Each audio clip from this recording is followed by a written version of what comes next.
தமிழ் உள்ளங்கள் அனைவருக்கும் இணைய வணக்கம். இது உங்கள் Tamil store channel. Tamil Nadu medical செலெக்ஷனில் வந்து பார்த்திங்கன்னா செகண்ட் ரவுண்டுக்குரிய அந்த கவுன்சிலிங் ப்ராசஸ்லாம் முடிஞ்சு நமக்கு ரிசல்ட் அப்படின்றது நாளைக்கு ப்ரொஃபஷனல் ரிசல்ட்டும் அதுக்கப்புறம் வந்து நமக்கு ஃபைனல் ரிசல்ட்டும் வந்து வரப்போகுது தமிழ்நாடு மெடிக்கல் செலெக்ஷனோட ரவுண்ட் 2 கவுன்சிலிங்க்கு. சரிங்களா? பேரலாக வந்து நமக்கு இதுக்கு முன்னாடியே வந்து எம்சிசியோடைய ரவுண்ட் 2 வந்து ரிசல்ட்லாம் வந்திருந்தது. ஸோ இதில் ஒரு அப்டேட் நமக்கு கொடுத்துருந்தாங்க. அந்த அப்டேட்டை பற்றி தான் மெயினாக நம்ம பேச போகிறது. என்னென்னா ரெசிக்னேஷன் அப்படின்னு சொல்கிறது. நிறைய பேருக்கு வந்து பார்த்திங்கன்னா தமிழ்நாடு மெடிக்கல் செலெக்ஷனில் வந்து அவங்களுக்கு வந்து இடம் வந்து கிடைச்சிருக்கு. கிடைச்சதுனால அவங்களுக்கு ஏற்கனவே வந்து ரவுண்ட் 1லேயோ அல்லது ரவுண்ட் 2லேயோ எம்சிசிலையும் இடம் வந்து கிடைச்சிருக்கு. ஸோ அப்போ எம்சிசியில் இருக்கிற சீட்டை ரிசைன் பண்ணிவிட்டு நம்ம தமிழ்நாடு மெடிக்கல் செலெக்ஷனுக்கே வரணும் அப்படின்னு சொல்லி ஆசைப்பட்ட மாணவர்களாக நிறைய பேர் இருக்காங்க. என்னென்னா இவங்க ஃபஸ்ட்டு நமக்கு ஒரு சீட்டு வேணும் அப்படின்றதுக்காக எம்சிசியில் அப்ளை பண்ணியிருப்பாங்க. கிடைக்கிதா இல்லையா பார்ப்போம் அப்படின்னு சொல்லிட்டு. இப்போ வந்து அவங்களுக்கு கிடைச்சிருக்கு அப்படின்ற பட்சத்தில் அது செகண்ட் ரவுண்டில் கிடைச்சிருக்கும் அல்லது வந்து ஃபஸ்ட் ரவுண்டில் கூட ஏற்கனவே சீட்டு கிடைச்சிருக்கும். ஃபஸ்ட் ரவுண்டில் கிடைச்சவங்க அப்கிரேடேஷன் பண்ணி செகண்ட் ரவுண்டில் பண்ணியிருப்பாங்க.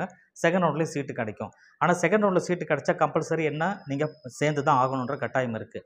ஃப்ரெஷ்ஷாக நீங்கள் உள்ளே வந்தாலுமே செகண்ட் ரவுண்டில் ஆல் இண்டியா கோட்டாவில் கட்டாயம் நீங்கள் சேர்ந்து தான் ஆகணும் அப்படின்னு கட்டாயம் இருக்குது. ஸோ அப்போ அந்த சூழ்நிலையில் நீங்கள் சேர வேண்டிய சூழ்நிலை இருந்தது. ஆனால் அது உங்களுக்கு பிடிக்காத பட்சத்தில் தமிழ்நாடு மெடிக்கல் செலெக்ஷனில் அப்ளை பண்ணியிருப்பாங்க நிறைய பேர். அதில் அப்ளை பண்ணி அதில் இருக்கிற செகண்ட் ரவுண்டில் நமக்கு ரிசல்ட் வரப்போகுது இல்லையா?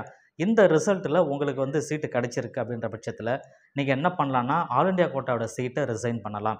ஆனால் ஃபஸ்ட்டு ரவுண்டுக்கு தான் ரிசைன்ன்றது வந்து பொருந்தும். செகண்ட் ரவுண்டுக்கு அப்புறம் ரிசைன்லாம் பண்ண முடியாது. நீங்கள் ஜாயின் பண்ணி தான் தீரணும். அப்படி மீறி நீங்கள் ரிசைன் பண்ணிங்கன்னா உங்களோட செக்யூரிட்டி டெபாசிட் வந்து ஃபோர்ஃபிட் ஆகிடும், பிடிச்சிருவாங்க அப்படின்னு சொல்லி அவங்களே சொல்லியிருந்தாங்க.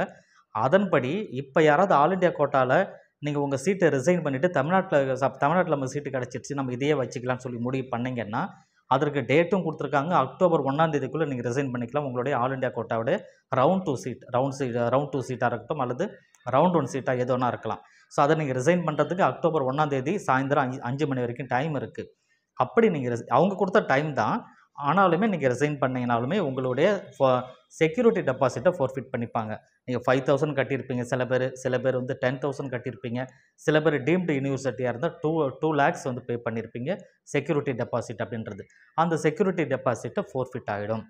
ஸோ இது பரவாயில்ல, ஃபோர்ஃபிட் ஆனாலும் பரவாயில்ல, எனக்கு தமிழ்நாடு மெடிக்கல் செலெக்ஷன் மூலமாக தான் எனக்கு சீட்டு இருந்தால் போதும், எனக்கு அதில் கிடைச்ச சீட்டே போதும்னு நினச்சிங்கன்னா தாராளமாக நீங்கள் ரிசைன் பண்ணலாம். அதற்குரிய டேட்டு தான் அந்த அக்டோபர் 1 அப்படின்னு சொல்கிறது. ஸோ இப்போ க்ளீனாக உங்களுக்கு புரிஞ்சிருக்குன்னு சொல்லி நினைக்கிறேன். என்னை பொறுத்த வரைக்கும் ஆல் இண்டியா கோட்டாவில் உங்களுக்கு சீட்டு ஃபஸ்ட் ரவுண்டில் கிடச்சிருந்தாலும் சரி அதை நீங்கள் தக்க வச்சுக்கிங்க. ஏன்னா தமிழ்நாட்டு மாணவர்கள் தான் வந்து பெரும்பாலும் அங்கே நான் தமிழ்நாட்டு மாணவர்களுக்காக மட்டும்தான் பேசுகிறேன்.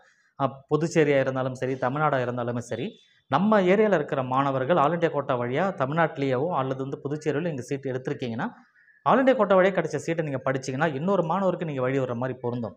நீங்கள் அதை விட்டுட்டு ஆல் இண்டியா கோட்டாவில் ரிசைன் பண்ணிவிட்டு திரும்பி தமிழ்நாட்டுக்கு வந்தீங்கன்னா இன்னொரு மாணவரோட சீட்டை நீங்கள் எடுக்கிற மாதிரி இருக்கும். பட் அது வந்து உங்களுடைய விருப்பம் தான். இது வந்து கம்பல்சரிலாம் கிடையாது. பட் இருந்தாலுமே அவங்களுடைய விஷயம் என்னென்னா எம்சிசியில் அப்டேட் கொடுத்தது நீங்கள் ரிசைன் பண்ணணுன்னா பண்ணிக்கலாம். ஆனால் உங்கள் செக்யூரிட்டி டெபாசிட் ஃபோர்ஃபிட் ஆகிடுன்ற விஷயத்தை தெளிவாக சொல்லியிருக்காங்க. அதை நீங்கள் பார்த்துட்டு ரிசைன் பண்ணணுன்னா பண்ணிக்கலாம். இது கொஞ்சம் நான் லேட்டாக தான் உங்களுக்கு அப்டேட் பண்ணுறேன். உங்களுக்கு வந்து சில பேருக்கு தெரியாமல் இருக்கலாம். ஸோ அப்படி தெரியாமல் இருந்தால் நீங்கள் தெரிஞ்சுக்கோங்க. யாருக்கா ஷேர் பண்ணணும்னு நினச்சா இந்த வீடியோவை ஷேர் பண்ணுங்கள். இந்த வீடியோவுக்கு லைக் கொடுத்துக்குங்க. நம்ம சேனலை தொடர்ச்சியாக நீங்கள் பாருங்கள், சப்ஸ்கிரைப் பண்ணி சப்போர்ட் பண்ணுங்கள். தேங்க்யூ ஃபார் வாட்சிங்.